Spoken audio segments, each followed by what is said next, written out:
ஸ்ரீ காளிமாதா ஜோதிடம் உலக புகழ்பெற்ற ஜோதிடர் பண்டித் மகாராஜா. காதல், கல்யாணம், உத்தியோகம், வியாபாரம், கல்வி, குழந்தை பாக்கியம் மற்றும் மந்திர சூனிய பிரச்சனைகளுக்கு நிரந்தர தீர்வு. வணக்கம். செய்தி வீச்சு உங்களை வரவேற்றுக் கொள்கிறது.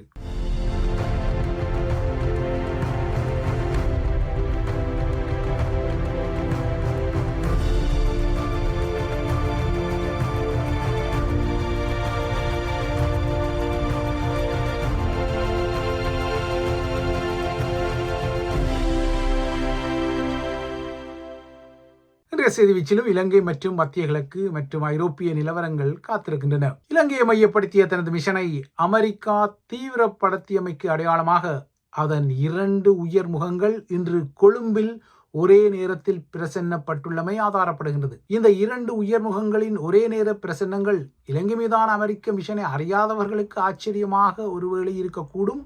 ஆனால் அறிந்தவர்களுக்கு இது நிச்சயமாகவே ஆச்சரியமாக இருக்காது என்பது நிதர்சனம். இன்று கொழும்பில் பிரசன்னப்பட்ட இந்த 2 முகங்களில் ஒன்று அமெரிக்காவின் தெற்கு மற்றும் மத்திய ஆசிய விவகாரங்களுக்கான துணை வெளியுறவு அமைச்சர் போல் கபூர், அதாவது துணை இராஜாங்க செயலாளர் போல் கபூர். இரண்டாவது முகம் அமெரிக்காவின் பெக்காஃப் எனப்படும் பசிபிக் ஏர்ஃபோர்ஸ் ஆகிய பசிபிக் விமானப்படையின் முதன்மை தளபதியான ஜெனரல் கெவின் ஷ்னைடர். அமெரிக்காவின் தெற்காசிய மிஷன்கள் சார்ந்த இந்த 2 முகங்களும் ஒரே நேரத்தில் கொழும்பில் நிற்கின்றன. இது ஒரு முக்கியமான விடயம். அதுவும் இந்த 2 முகங்களும் இலங்கைக்கு செல்வதற்கு முன்னரே ஏற்கனவே சீனாவின் செல்வாக்கு சக நிர்மாணிப்பு கொண்ட ஹம்பாந்தோட்டை துறைமுகம் மற்றும் இலங்கைக்கான மிகப்பெரிய மசகு எண்ணெய் சுத்திகரிப்பு நிலையம் ஒன்று 3.7 பில்லியன் அமெரிக்க டாலர் செலவில் சீனாவால் அதே ஹம்பாந்தோட்டையில் நிர்மாணிக்கப்பட உள்ள நிலையில் இந்த இடங்களுக்கு அருகிலுள்ள காலியில் ஏற்கனவே 3 நாள் மிஷனுடன் அமெரிக்க படைய முகங்கள் கடந்த வாரத்தில் கூடியிருக்கின்றன. சீனாவின் கட்டுப்பாட்டில் உள்ள ஆழ்கடல் துறைமுகத்திற்கு அருகில் ஹம்பாந்தோட்டையில் ஒரு நாளைக்கு 2 லட்சம் பீப்பாய் மசகு எண்ணெயை சுத்திகரிக்கும் திறன் கொண்ட ஒரு பெரிய சுத்திகரிப்பு ஆலை அமைக்கும் இந்த திட்டம்தான் இலங்கையின் வரலாற்றில் மிகப்பெரிய ஒற்றை நேரடி வெளிநாட்டு முதலீட்டு திட்டம் என்ற ஒரு பதிவை கொண்டுள்ள நிலையில்தான் இந்த திட்டங்கள் உருவாக உள்ள தெற்கில் அமெரிக்க பிரசன்னம் அதிகரித்து வருகின்றது. பிராந்திய அதிகார போட்டிகளின் மையத்தில் உள்ள இந்த திட்டத்தை உரசும் வகையில் காலியில் அமெரிக்க பசிபிக் கட்டளையகத்தின் பாதுகாப்பு முகங்கள் கடந்த வாரத்தில் கூடி பேசியிருக்கின்றன. கடந்த வருட இறுதியில் ஸ்ரீலங்கா அமெரிக்காவுடன் செய்து கொண்ட மொன்டனா பாதுகாப்பு ஒப்பந்தம், அதாவது டிஃபென்ஸ் டீலின் அடிப்படையில் காலியில் அமெரிக்க படைய முகங்கள் முகாமிட்டிருந்த நிலையில்தான் இன்று கொழும்பில் அமெரிக்காவின் தெற்கு மற்றும் மத்திய ஆசிய விவகாரங்களுக்கான துணை வெளியுறவு அமைச்சர் போல் கபூரும் பசிபிக் விமானப்படையின் முதன்மை தளபதி ஜெனரல் கெவின் ஷ்னைடரும் பிரசன்னப்பட்டுள்ளனர். முன்னரெல்லாம் குறிப்பாக வெள்ளை மாளிகையில் பராக் ஒபாமா மற்றும் ஜோ பைடன் ஆட்சி காலங்கள் இருந்தபோது இலங்கை உட்பட தெற்கு மற்றும் மத்திய ஆசிய விவகாரங்களுக்கான துணை வெளியுறவு இராஜாங்க முகங்கள் இலங்கைக்கு சென்றால், இல்லையென்றால் உள்ளூர், அதாவது டயஸ்போரா முகங்கள் வாஷிங்டனில் அவரை சந்தித்தால் உள்ளூர் தமிழ் அரசியல் பரப்பிலும் சரி, டயஸ்போரா தமிழ் பரப்பிலும் சரி ஒரு ஆரவார நிலை இருக்கும். குறிப்பாக உள்ளூர் தமிழ் அரசியல் பரப்பை பொறுத்தவரை மேற்குலகத்தின் முகம் பார்க்கும் தமிழரசு போன்ற கட்சிகளும் சரி, புலம்பெயர் தளத்தில் வந்தவேகத்தில் மண்கவிய இமாலய பிரகடன புகழ் GTF எனப்படும் உலகத் தமிழர் பேரவையின் சரி துள்ளி குதித்து இந்த சந்திப்புகள் குறித்து ஒரு ஆரவார நிலையை செய்து கொள்வது வழக்கம். அந்த வகையில் ஜோ பைடன் ஆட்சியில் இதேபோல இந்த தெற்காசிய மத்திய விவகாரங்களுக்கான ராஜதந்திரியாக இருக்கும் டொனால்ட் லூ இலங்கைக்கு சென்றால், அல்லது வாஷிங்டனில் டொனால்ட் லூவை GTF சக தமிழரசு சுமந்திரன் போன்றவர்கள் சந்திக்கும் வேளைகள் எல்லாம் இவ்வாறான ஆரவாரங்கள் மற்றும் ஊடக பரப்புரைகள் மேற்கொள்ளப்படுவது வழக்கம். ஆனால் இன்று டொனால்ட் லூவுக்கு பின்னர் அதே இடத்துக்கு ட்ரம்ப் ஆட்சியில் அமர்ந்த போல் கபூர் கொழும்புக்கு சென்றபோது தமிழர்களிடம் எந்த ஆரவாரங்களோ அல்லது சந்திப்பு நிகழ்ச்சி நிரல்களோ பகிரங்கப்படவில்லை. இந்த பதிவு பதியப்படும் போது வரை இந்த பயணங்கள் முழுக்க முழுக்க ஸ்ரீலங்கா அமெரிக்க ராஜதந்திர மைய புள்ளியில் சுழல்வது தமிழர் தரப்பின் ராஜதந்திர கையறு நிலைக்கும் ஒரு சாட்சியத்தை வழங்கியிருக்கிறது. ஸ்ரீலங்காவின் அரசியலமைப்பு வரவு தொடர்பாக ஈழத்தமிழர் அரசியலமைப்பு நிர்ணய பொதுச்சபையால் 33 பேர் நியமிக்கப்பட்டதாகவும் ஒரு வழிநடத்தல் குழுவாக இது இயங்கும் எனவும் செய்திகள் எல்லாம் தமிழ் ஊடகங்களில் சுற்றி சுழன்றாலும், அதேபோல தமிழரசு கட்சி உட்பட்ட தமிழர்களின் கட்சிகள் தமக்கிடையிலான குடிமைப்பிடி சண்டையை நீட்சிப்படுத்திக் கொண்டாலும், குறிப்பாக சுமந்திரன் எதிர் கஜேந்திரகுமார் அரசியல் மோதல் நீட்சியுற்றாலும், தமிழரசுக் கட்சி ஒற்றையாட்சி முறைக்குள் முடங்கி வட்டுக்கோட்டை தீர்மானத்திற்கு எதிராக செயற்பட்டு வருவதாக தமிழ் தேசிய மக்கள் முன்னணியின் ஊடக பேச்சாளர் சுஹாஸ் குற்றஞ்சாட்டிய புதிய நிலவரங்களாக இருக்கலாம். இல்லையென்றால் ஒற்றையாட்சி அரசியலமைப்பு வரவை உருவாக்குவதில் தமிழரசுக் கட்சி சார்பாக சுமந்திரன் பெரும் பங்காற்றி வருவதாக, அதாவது கொழும்பு அதிகார மையத்துக்கு ஆதரவாக பங்களிப்பை செய்து வருவதான விமர்சனங்கள் எல்லாம் வந்தாலும், இவ்வாறான நகர்வுகள் யாவும் தமிழர்களுக்கு மட்டும் கம்பு சுட்டும் விடயங்களாகவே இருக்கின்றன. இதற்குள் தூக்கியடிப்பேன், ரக மலினமான விழிப்புகள், செருப்பு மாலை நகர்வுகள் போன்ற இத்தியாதி காட்சிகள் வேறு தமிழர்களின் அரசியல் பரப்பை மலினப்படுத்தி வருகின்றது. இந்த நிலையில்தான் விடுதலை புலிகளின் மிகப்பெரிய பரப்புரை முகமாகவும் பிற்காலத்தில் கருணா மேற்பார்த்த மஹிந்த ஆதரவு சாயல் முகமாகவும் மாறிக்கொண்டதான கடும் விமர்சனத்துக்கு உள்ளாக்கப்பட்ட கிழக்கின் முன்னாள் நாடாளுமன்ற உறுப்பினரும் ஊடகருமான ஜெயானந்தமூர்த்தி நேற்று உடல் நலக்குறைவால் தனது 61வது வயதில் மரணித்த செய்தியும் வந்தது. ஜெயானந்தமூர்த்தி குறித்த விமர்சனங்கள் ஏற்கனவே புலம்பெயர் தளத்தில் உள்ள நிலையில் அவரது மரணம் இப்போது பதிவாகியுள்ளது. தமிழர் தரப்பு இவ்வாறான செய்திகளுடன் நகர நிலையில்தான் மறுபுறத்தே கொழும்பு அதிகார மையம் இந்தியாவுக்கும் சரி, அமெரிக்காவுக்கும் சரி, இல்லையென்றால் சீனாவுக்கும் சரி, அவைக்கு தேவையான ஆயுட்பாகங்களை கொடுத்து, அதாவது அவை அந்த நாடுகளுக்கு தேவையான விடயங்களை கொடுத்து தமக்கு வாங்குவதை வாங்கும் ஆக்சிஜனை பெற தலைப்படுவதும் நீட்சி அடைகின்றது. இதனால் தான் அமெரிக்காவின் முக்கிய ராஜதந்திர மற்றும் படைய முகங்கள் ஒரே நேரத்தில் இந்த வாரம் இலங்கையில் நிற்கின்றன. நேற்று இவர்கள் இருவருமே கொழும்பில் கால் பதித்தனர். இதில் தெற்கு மற்றும் மத்திய ஆசிய விவகாரங்களுக்கான முகமான போல் கபீரின் மிஷனில் இருதரப்பு வணிகம், அதாவது ஸ்ரீலங்காவுக்கும் அமெரிக்காவுக்கும் இடையிலான வணிகம், ஸ்ரீலங்காவில் அமெரிக்க முதலீடுகளை அதிகப்படுத்துவது, கடல்சார் ஒத்துழைப்பு என்ற விடயம், அது ஒரு மிக முக்கியமான விடயம். இந்து சமுத்திரத்தின் கடல் வழி வணிக பாதையை பாதுகாப்பதற்கு இலங்கையை ஒரு தளமாக்கும் திட்டங்கள் முக்கியமாக உள்ளன. இதனை மையப்படுத்தித்தான் எதிர்வரும் 24ஆம் தேதி அவரது கொழும்பு பேச்சுக்களின் மையப்புள்ளி இருக்கும் எனவும் எதிர்பார்க்கப்படுகின்றது. இதில் ஸ்ரீலங்கா தனது அமெரிக்காவுக்கான $5 பில்லியன் ஆடை ஏற்றுமதி சந்தையில் ஊழிய சுரண்டல் நாடுகளின் மூலப்பொருட்களை பயன்படுத்துவதை மையப்படுத்தி அமெரிக்கா மேலதிகமாக அண்மையில் இலங்கைக்கும் அறிவித்த 12.5% புதிய வரியை தவிர்த்து கொள்ளும் வகையில் இந்த வரியை தவிர்ப்பதற்காக என்னென்ன நகர்வுகள் மேற்கொள்ளப்பட வேண்டும் என்ற விடயங்களில் ஒரு டீலை செய்வதற்காகவும் இந்த பயணம் உதவப் போகின்றது. இதுவும் வெளிப்படையாக தெரிகின்றது.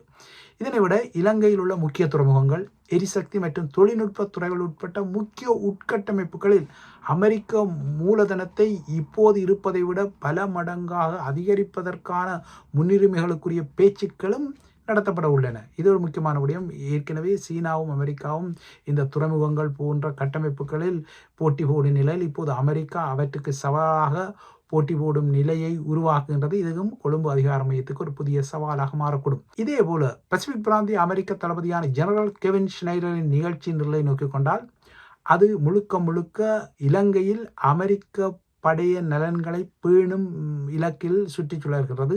ஸ்ரீலங்காவுக்கு அமெரிக்கா அண்மையில் 10 உலங்கு வானூர்திகளை வழங்கியிருந்தது. இதேவேளை கோஸ்ட் கட்டர்ஸ் எனப்படும் கடற்கலங்களையும் அது வழங்கிய நிலையில் இவற்றையெல்லாம் பயன்படுத்தி ஒரு டிஃபென்ஸ் டீல்கள் சார்ந்த மிஷன் இந்த தளபதியின் பேச்சுக்களின் பின்னால் இருப்பதும் தெரிகின்றது. ஆக மொத்தம் இன்று முதல் 24ஆம் தேதி வரை கொழும்பில் வைத்து அமெரிக்காவை கையாள்வது அனுர அரசாங்கத்திற்கும் பெரும் தங்கினத்துவம் ஆட்டமாக மாறப்போவதை இந்த உயர் முகங்களின் கொழும்பு வருகைகள் தரிசனப்படுத்துகின்றன. இவ்வாறான உள்ளூர் ஆட்டங்களுடன் இன்று பிரசல்ஸில் 30°C கடந்த வெம்மை தகிக்க அங்குள்ள ஐரோப்பிய ஒன்றிய முன்றலில் உரிமைக்காக எழு தமிழா என்ற புலம்பெயர் தமிழர்களின் போராட்டமும் நடக்கின்றது. இதுவும் ஒரு எதிர்வினையாக நோக்கப்படுகின்றது. இந்த நிலையில் இலங்கையிலிருந்து உள்ளூர் நாணய பெறுமதியில் 21 பில்லியன் ரூபாய் அளவுக்கு, இல்லையென்றால் $700 மில்லியன் அளவுக்கு சட்டவிரோதமாக அந்நிய செலாவணியை அகற்றிய பெரும் மோசடியின் சூத்திரதாரி கைது செய்யப்பட்டிருக்கின்றார். இந்த மோசடியை செய்த வலையமைப்பின் தலைவராக பிரதியாக இவர்தான் இருக்கின்றார், ஜெஃப்ரி முகமது என அவர் அடையாளம் காணப்பட்டிருக்கின்றார். அவரை தாம் அதிரடியாக கைது செய்ததாக ஸ்ரீலங்காவின் நீதி குற்றப்புலனாய்வு முகமை அறிவித்திருக்கின்றது. இந்த கைதின் பின்னால் அது சில ஆரவாரங்களையும் செய்கின்றது. கொழும்பு கோட்டையை தளமாக கொண்ட ஏவை இன்வெஸ்ட்மெண்ட் என்ற நிறுவனத்தின் இயக்குநராக செயல்பட்ட ஜெஃப்ரி முகமது அண்மையில் தலைமறைவான நிலையில் கடந்த 19ஆம் தேதி நீர்கொழும்பில் உள்ள ஒரு சொகுசு அடுக்குமாடி குடியிருப்பில் வைத்து அவர் நீதி புலனாய்வு பிரிவால் அதிரடியாக கைது செய்யப்பட்டிருக்கிறார். தற்போது அவர் உள்ளே உள்ளார்.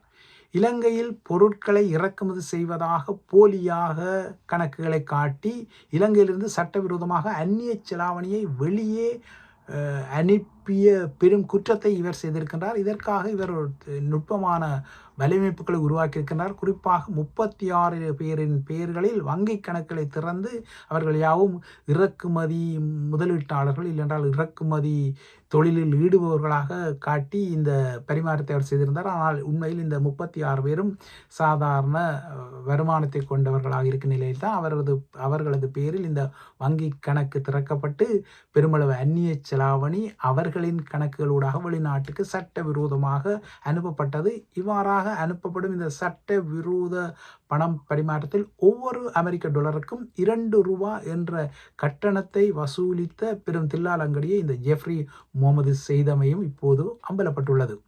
உள்ளூர் போதைப்பொருள் கடத்தல்காரர் ஒருவர் கைது செய்யப்பட்டதை அடுத்து அவர் மீதான விசாரணைகளின் போது அவர் வழங்கிய துப்புக்களின் அடிப்படையில் தான் ஜெஃப்ரி முகமதின் இந்த பெரும் மாஃபியா வலையமைப்பு அம்பலப்பட்டது. போதைப்பொருள் வருமானத்தை மோசடி செய்து அந்த பணத்தை வெள்ளையாக மாற்ற இந்த வழி பயன்படுத்தப்பட்டதான அதிர்ச்சிகள் எல்லாம் தற்போது அம்பலமாகி உள்ளன. இவரிடமிருந்து, அதாவது ஜெஃப்ரி முகமதிடமிருந்து 200 மில்லியன் ரூபாய்க்கும் அதிகமான மதிப்புள்ள பல சொகுசு வாகனங்களும் தற்போது பறிமுதல் செய்யப்பட்டுள்ளன. இவரது இந்த வலையமைப்புக்கு உதவியாக சந்தேகிக்கப்படும் வங்கி அதிகாரிகளையும் காவல்துறையினர் தற்போது வளையம் கட்டி வருகின்றனர். இவரது வலையமைப்புடன் வெளிநாடுகளில் உண்டியல் செய்வது என்ற போர்வையில் சட்டவிரோத பரிமாற்றத்தை செய்த புலம்பெயர் நாடுகளைச் சேர்ந்த சிலருக்கும் தொடர்பு இருப்பதாக இந்த விசாரணைகளில் தெரிய வருவதால் இந்த கைதின் அதிர்வுகள் மேற்குலக நாடுகளிலும் இந்த உண்டியல் செய்யும் தமிழர்கள் இல்லையென்றால் முஸ்லீம்கள் சார்ந்த அதிர்வுகளை எதிர்வரும் நாட்களில் ஏற்படுத்தக்கூடும்.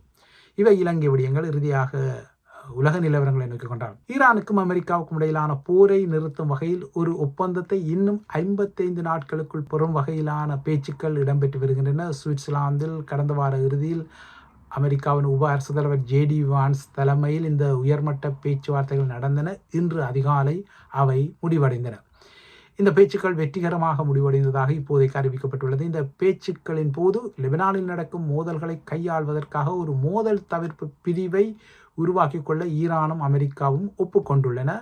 இந்த வாரத்தில் இந்த நகர்வுகளின் மேலதிக பேச்சுக்கள் கீழ்மட்ட ரீதியில் சுவிட்சர்லாந்தில் நடக்க உள்ளதாகவும் அறிவிக்கப்பட்டுள்ளது. இன்று அதிகாலை இந்த பேச்சுக்கள் முடிவடைந்ததை உறுதிப்படுத்திய 2 தரப்பும் சாதகமான நிலைமைகள் எட்டப்பட்டதாக கூறியிருக்கின்றன. குறிப்பாக ஈரானின் வெளியுறவு அமைச்சர் வெளியிட்ட ஒரு பதிவில் ஈரானிய எண்ணெய் தடை நீக்கப்பட்டுள்ளதாகவும் வெளிநாடுகளில் முடக்கப்பட்டிருந்த ஈரானிய பணம் மற்றும் சொத்துக்கள் விடுவிக்கப்படுவதற்கு இந்த பேச்சுக்களில் உடன்பாடு எட்டப்பட்டதாக தெரிவித்திருக்கின்றார். ஆனால் அமெரிக்கா இது தொடர்பாக இதுவரை எந்த விடயத்தையும் அதிகாரபூர்வமாக அறிவிக்கவில்லை. ஆனால் ஈரான் இவ்வாறு கூறிக்கொள்கின்றது. இந்த பேச்சுக்கள் இடம்பெற்ற போது லெபனான் மீது இஸ்ரேல் நடத்தி வரும் தாக்குதல்களால் ஒரு கட்டத்தில் சீற்றமடைந்த ஈரான் கடந்த சனிக்கிழமை அன்று ஹோர்முஸ் நீரிணையை மீண்டும் மூடுவதாக அறிவித்து பரபரப்பை கிளப்பியிருந்தது. அதன் பின்னர் அமெரிக்க அரசு தலைவர் டொனால்ட் ட்ரம்பின் சீற்றமான கருத்துக்கள் எல்லாம் வந்து ஒரு கட்டத்தில் இந்த சுவிஸ் பேச்சுக்கள் முடிவடையுமோ என்ற அச்ச நிலை இருந்த நிலையில்தான் ஒருவாறு இன்று அதிகாலை இந்த பேச்சுக்கள் சுமூகமாக முடிவடைந்திருக்கின்றன. இவை தொடர்பான மேலதிக விவரங்கள் மிக்ஸ் அண்ட் மேட்ச் பதிவில் வழங்கப்படும். அதற்கும் காத்திருங்கள். இறுதியாக ஐரோப்பாவில் இன்றும் வெப்ப அலை தொடர்கின்றது. இன்று பிரான்சில் 49 மாகாணங்கள் சிவப்பு எச்சரிக்கை நிலையில் வைக்கப்பட்டுள்ளன. பாரிஸ் நகர் உட்பட்ட இல்து பிரான்ஸ் பிராந்தியத்தில் RERB உட்பட்ட தொடர்ந்து சேவைகள் இன்று கடுமையாக பாதிக்கப்படும் என எதிர்வு கூறப்பட்டுள்ளது. இன்றும் பிரான்ஸ் அரசாங்கம் அமைச்சர்கள் மட்டத்திலான நெருக்கடி கூட்டத்தை வெப்பநிலை சார்ந்து நடத்த உள்ளதாக அரசு தலைவர் இமானுவேல் மேக்ரான் அறிவித்தார். நேற்று ஜிரோன் மாகாணத்தில் 80 வயதுக்கு மேற்பட்ட மூவர் கடுமையான வெப்பம் காரணமாக மரணித்துள்ளதாகவும் அறிவிக்கப்படுகின்றது. இன்று திங்கட்கிழமை பிரான்சின் 49 மாகாணங்களுக்கு சிவப்பு எச்சரிக்கை விடுக்கப்பட்டுள்ள நிலைமை. பிரான்சில் ஒரே தடவையில் இந்த அளவுக்கு 49 மாகாணங்களுக்கு ஒருபோதும் வெப்ப எச்சரிக்கை விடப்படவில்லை என்பதால் இது ஒரு புதிய சாதனையாகவும் வருகின்றது. நாளை செவ்வாய்க்கிழமையும் சிவப்பு வெப்ப எச்சரிக்கை நீடிக்கப்பட வாய்ப்புள்ளதாக பிரான்ஸ் வானிலை அவதான நிலையம் முன்னறிப்பு செய்துள்ளது. இன்று பல இடங்களில் பிரான்சில் வெப்பநிலை 42 பாகை எட்டக்கூடும் என எதிர்பார்க்கப்படுகின்றது. இந்த நிலையில் பிரித்தானியாவிலும் எதிர்வரும் வியாழக்கிழமை வரை பல இடங்களில் அசாதாரணமான வெப்பம் தொடரும் என எதிர்பார்க்கப்படுகிறது. குறிப்பாக இங்கிலாந்து மற்றும் வேல்ஸின் பெரும்பகுதிகள் இந்த எச்சரிக்கையின் கீழ் வருகின்றன. பகல் நேர வெப்பநிலை 30 பாகையை தாண்டும் என எதிர்பார்க்கப்படுகிறது. எனினும் பிரான்சுடன் ஒப்பிடும்போது பிரித்தானியாவில் வெப்பநிலை குறைவாகவே இருக்கின்றது. இவை தொடர்பான விடயங்களும் காத்திருக்கின்றன.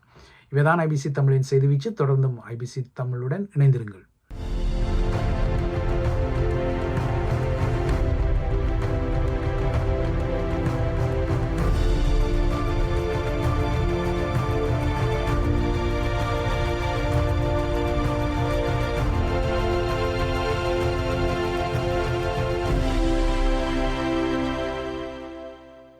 ஸ்ரீ காளிமாதா ஜோதிடம் உலக புகழ்பெற்ற ஜோதிடர் பண்டித் மகாராஜா. காதல், கல்யாணம், உத்தியோகம், வியாபாரம், கல்வி, குழந்தை பாக்கியம் மற்றும் மந்திர சூனிய பிரச்சனைகளுக்கு நிரந்தர தீர்வு.